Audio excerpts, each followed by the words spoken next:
Update now to a story we first told you about last night on 5 Eyewitness News at 10. A little boy with autism had gone missing after riding his scooter. This morning we got word of the sad outcome everyone was hoping to prevent. First, the scooter found near the Mississippi River, and then a body believed to be that of 6-year-old Hamza Almi was found. His parents visibly upset with the news.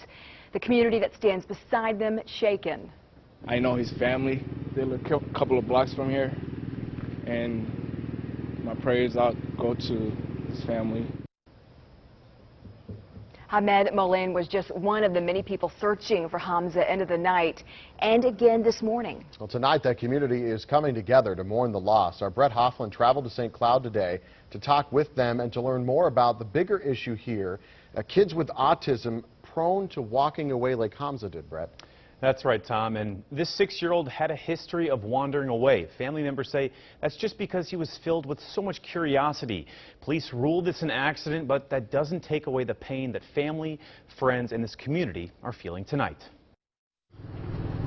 This morning, our worst nightmare has come to fruition, and a family is without a child.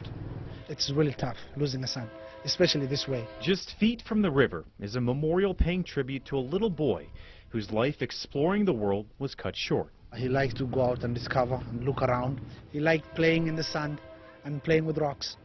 He was always fascinated with water. But this morning, the water is where emergency crews discovered their worst nightmare. This is a real danger for families, and it's something you need to be vigilant about. Jonah Weinberg with the Autism Society of Minnesota stresses this isn't out of the ordinary. And it's not really that they love water, it's all of the sensory things that water brings. There's a sight, there's a sound. The National Autism Association shows that about a third of kids with autism attempt to wander at least once a week. They just have this little bodily need to move and run and climb and do things. And it can be really hard for a family to keep those kids inside the house. And it's not about placing blame on anyone, because accidents happen. But Weinberg wants other families that have children with similar disabilities to learn. Parents of young kids are always trying to do what's best for their child, and we just want to help them in those situations where it's not always obvious when you have a child who has a different sort of disability. And for 6-year-old Hamza, friends say he has a whole new place to discover, heaven, but he sure will be missed.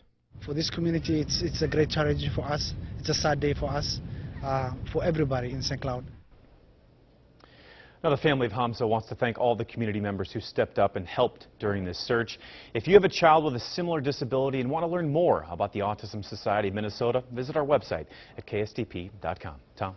Brett, thanks.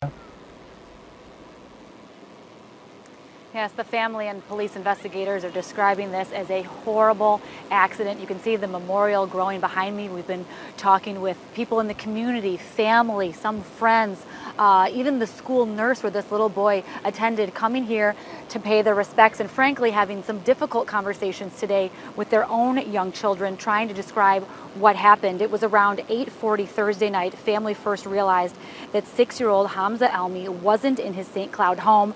Immediately, police started combing 160 square blocks, but put Hamza's picture out to the public and utilized the reverse 911 system, mainly because the searchers knew the young boy was autistic and nonverbal. Plus, storms were rolling in last night, and it was critical to reach as many people as possible. This morning, our worst nightmare has come to fruition, and a family is without a child. It was around 8:30 this morning. Hamza's pink scooter was found in the Mississippi River about 3 blocks away from his home. That shifted the entire search toward the water, where divers eventually found Hamza's body about 10 to 15 feet offshore. The family wants to say thank you to the volunteers of last night who are searching for Hamza. It's just a shame when something like this happens.